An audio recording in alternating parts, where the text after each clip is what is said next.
Caitlin Clark meant to the WNBA? Everything. She's changed the dynamic and history forever for women. I see a lot of young girls here today, and I see how inspired they are, and she's even gotten me back into basketball. I think she has brought attention. She did it for us. We had never watched, and we have become big fans. I don't think her contributions have been extreme as what people think they are. I think the league in itself has been getting better, and that's really what we should be focusing on. I think she's brought a lot of attention to the WNBA, and it's needed. I think it's great. I actually grew up watching the WNBA, so it's really exciting to see a resurgence. She meant everything. I never watched it before. And I think it's like something where if you are a star in the WNBA, like Caitlin Clark, she's probably one of the few people that anybody you can mention to somebody that knows sports will know Caitlin Clark. Yeah. She's getting a ton of deals. Coke, Gatorade, you name Nike deals. Now, I know a lot of the other players, like if you're the 12th person on the team, you're probably not making that much money, but I just feel like coming out like this,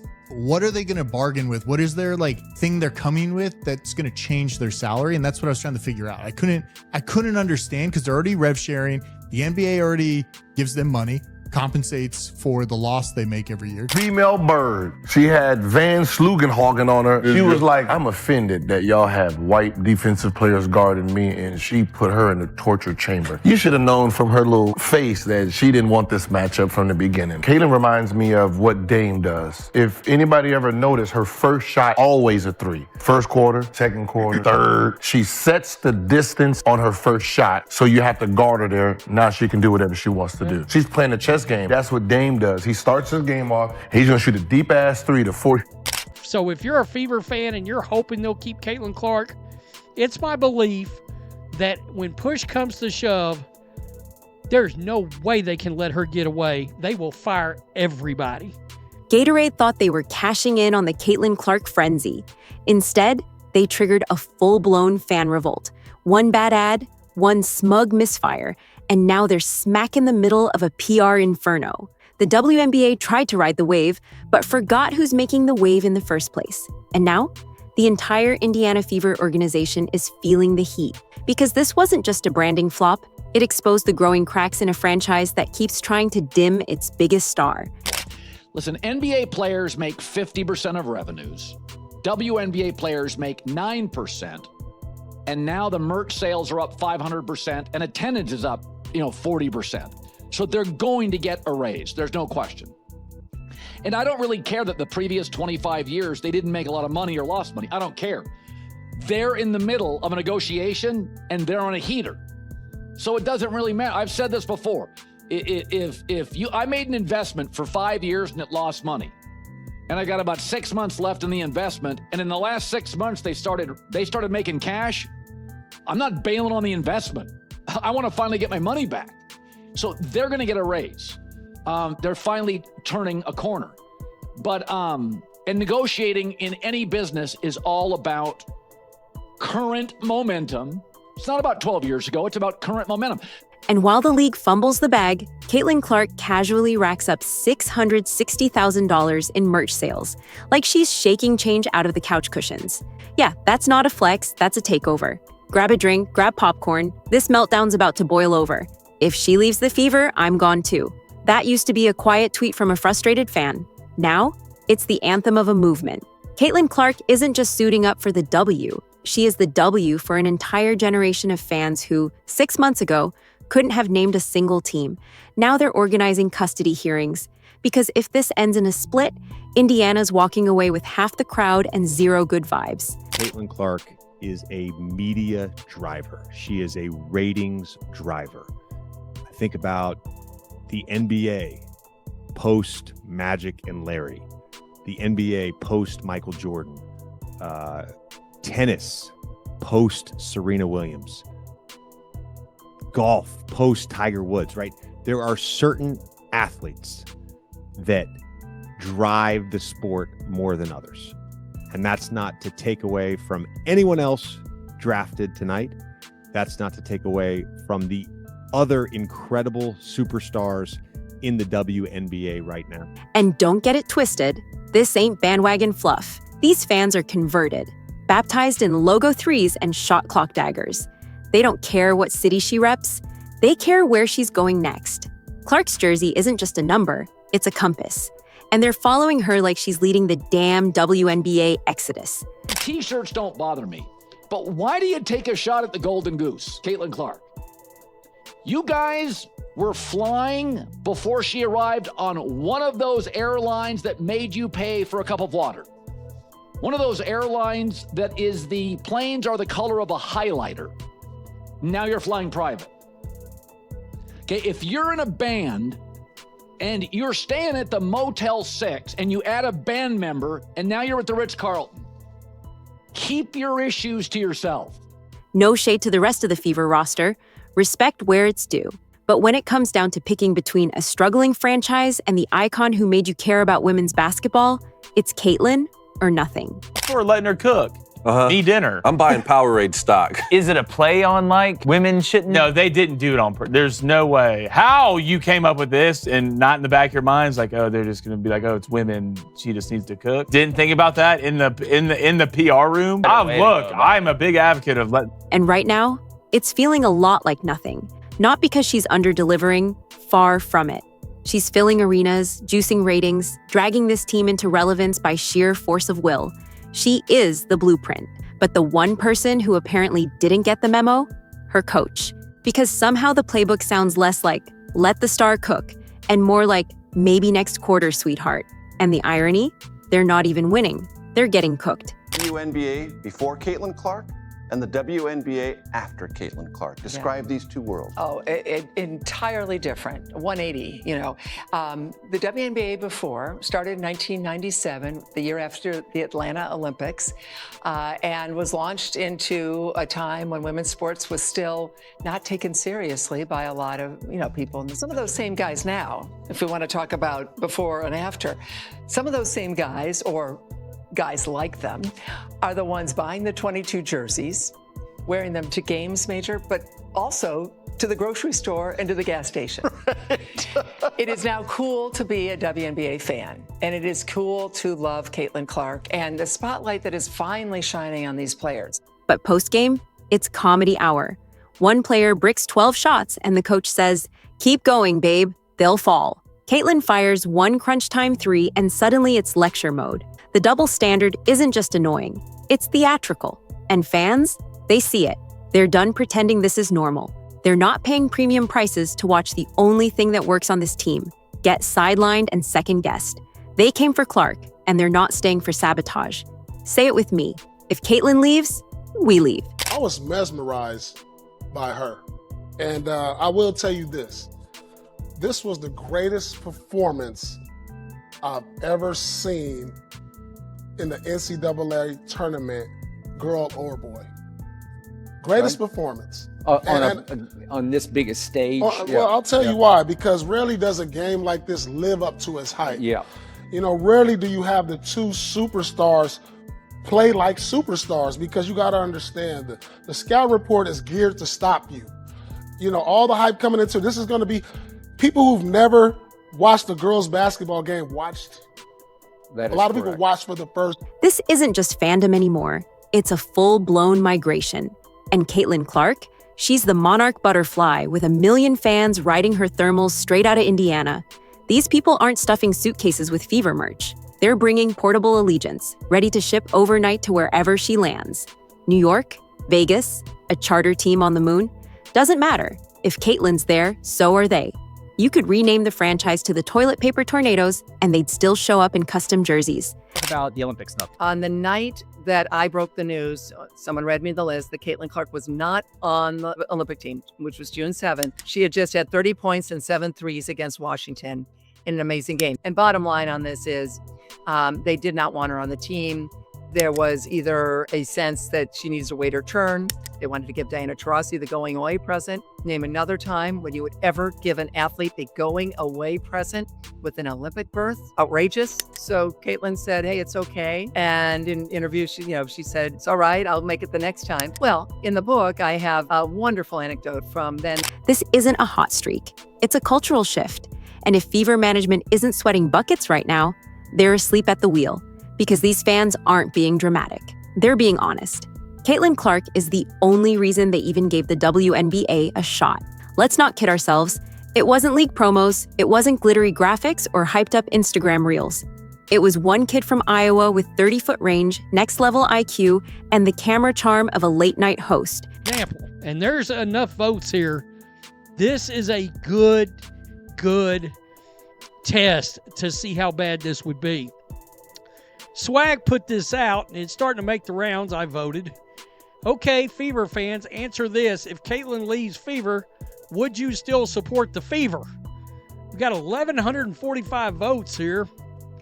Nope, my bags are packed is far and away leading. She made women's basketball can't miss television, and now they're treating her like a problem? That's not just short-sighted, it's corporate malpractice. Imagine striking gold and then burying it under a strip mall. That's what this looks like, and you better believe investors are pissed. Now to be clear, fans respect the rest of the team. Nobody's trying to erase anyone. But the writing on the wall? It's ugly. The vibes are getting weird. The decisions? Even weirder. And the way it's playing out? It's starting to look less like rookie development and more like some backroom agenda. Keep her humble. Don't let her shine too fast. Make sure the vets get theirs, even if they're throwing up bricks like they're building an Airbnb. Meanwhile, the fans are standing courtside screaming, "Let her cook." And every time she starts to sizzle, someone cuts the gas. Add to that the stiff body language, the dodgy pressers, the bizarre crunch time rotations, and fans aren't just loyal anymore. They're furious. They feel baited. You can't build a media empire around her name, plaster her face on every product from sports drinks to sprinklers, and then have her standing in the corner like she's some background prop. That's not coaching. That's slow-motion sabotage. So what happens if she bounces? Oh, just the biggest fan evacuation since Netflix dropped password sharing. 1 minute you're breaking attendance records. The next you're watching reruns of Ninja Warrior pull better numbers than your primetime slot. And if you think they're bluffing, think again. These fans have receipts. They're already scouting new cities. Some are on Zillow in Phoenix. Others are memorizing Vegas zip codes. There are watch parties being planned in states she hasn't even played in yet. This isn't speculation. It's preparation. Caitlin Clark's not just moving the needle. She is the needle. And the WNBA better start treating her that way before that needle skips and the whole track cuts off. Just in case Clark gets traded, and let's be real, that's starting to feel less like paranoia and more like prep work. Fans are already bracing for impact because they're not here for logos. They never cared about Indiana. They didn't fall in love with a color scheme or a franchise history. Half of them couldn't even spell fever 6 months ago. What they did fall for was Caitlin Clark, the lightning bolt that jolted an entire league awake. And now, it's starting to feel less like fandom and more like hostage negotiations. Fever management had one job: protect the spark, build around the phenomenon. Don't fumble the only thing that's working. And yet, here we are, watching this team slowly dismantle its own golden goose. It's not just a missed opportunity, it's a masterclass in how to alienate an entire movement. Clark supporters didn't rally this hard just to watch her become a glorified ball courier. They're not clapping politely while she gets micromanaged into mediocrity. So when they say, "If she leaves, we're done," believe them. Because to this fan base, Caitlin Clark isn't just a player. She's the entire product. The whole WNBA ecosystem is orbiting her right now. Take her out of Indiana, and that team? Just another slot on the schedule. Drop her into any other city, and boom. Instant capital of women's basketball. This isn't a tantrum. It's tactical awareness. These fans don't owe the Fever their loyalty. The team didn't earn it. Caitlin did. They tuned in because of her. They stayed because of her. And if she's out, so are they. If this bizarre coaching dynamic keeps playing out, if the disrespect continues, don't be surprised when the exit signs start glowing. Because this isn't just a potential trade, it's the kind of shift that leaves craters. You don't just swap out the face of the league and walk away unscathed. This would be a full-blown extinction event, not a fever dream, a nightmare, with ticket sales and national buzz vanishing overnight. And let's talk about Stephanie White, because at this point, her coaching style looks less like develop your superstar and more like micromanage her into submission. The passive-aggressive energy, off the charts. The pressers? Basically Morse code for I never wanted her. Sure, she smiled through the draft and gave those vague system adjustment quotes, but now that the season's in motion, the message feels crystal clear. Shrink Caitlin down, flatten her impact, and hope she blends in with the old guard. Caitlin Clark doesn't blend. And if the plan is to make her small so others feel big, this league might not survive the fallout. But here's the kicker. Caitlin Clark was never meant to ride shotgun. She's not some decorative piece in a rusted-out playbook duct taped together with grit and good intentions. She is the offense, the engine, the GPS, the vibe curator. The whole reason this team has any pulse at all. Without her, that car doesn't move. Hell, it doesn't even exist. And still, game after game, it's like we're watching Stephanie White moonlight as a traffic cop, throwing down emotional speed bumps and calling strategic U-turns like she's guiding rush hour, not running an offense.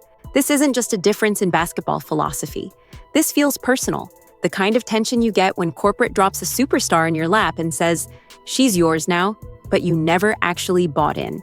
Except in this metaphor, that guest is the one cooking 5-star dinners, paying the bills, and carrying the damn house on her back, while still getting asked to pipe down and pass the salt. Let's stop pretending. It's not strategy, it's resistance. From day one, White's body language screamed resentment, and every game plan since has looked like she's trying to manage Clark instead of unleash her. All that preseason talk about embracing Caitlin's game, gone. Vapor, in its place, an offense where she's planted in the corner like she forgot to RSVP, while other players jack up shots like they're building a WNBA-themed Olive Garden. Unlimited bricks, no buckets. And yet, Caitlin still delivers. She drops 23 points, 15 assists, dishes out highlights like candy, dodges elbows, and weathers ref chaos like a pro. And what do we get? Crickets. No flowers, no quotes. Just another flatline postgame presser filled with coach speak about spacing and letting the game come. Meanwhile, the fans are out here screaming into the void. Let her cook, recalculate. Because this isn't just about one team. This is about a player who's pulled everybody into the WNBA, middle schoolers, retirees, casuals, lifers, even the folks who still think the W plays on a 9-foot rim. This isn't hype, it's history. Caitlin is the golden goose, laying engagement eggs faster than the league can monetize them.